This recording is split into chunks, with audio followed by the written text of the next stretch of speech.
لکیر آ جائے نہ ہیرے میں تو ٹکے کا بھی نہیں بکتا۔ جب تک پتھر رہتا ہے انمول، جس دن دل بن گیا بے مول۔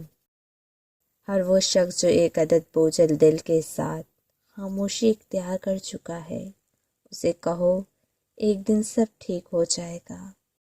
اکیلا رہنا اچھا لگتا ہے، اکیلے رہنے کا مطلب تنہا ہونا نہیں ہے، بلکہ اس کا مطلب یہ ہے کہ آپ کا ذہن معاشرے سے متاثر یا آلودہ نہیں ہے۔ اپنے کردار پر ڈال کر پردہ ہر شخص کہہ رہا ہے زمانہ خراب ہے، تھی اتنی عجب مسافت کے کچھ نہ پوچھ۔ آنکھیں ابھی سفر میں تھیں کہ خواب تھک گئے۔ اللہ پاک حالات بدل دیتا ہے، کوئی بھی آزمائش ہمیشہ نہیں رہتی۔ جن کی آنکھیں دریا نہیں بن پاتی، پھر ان کے دل پتھر بن جاتے ہیں۔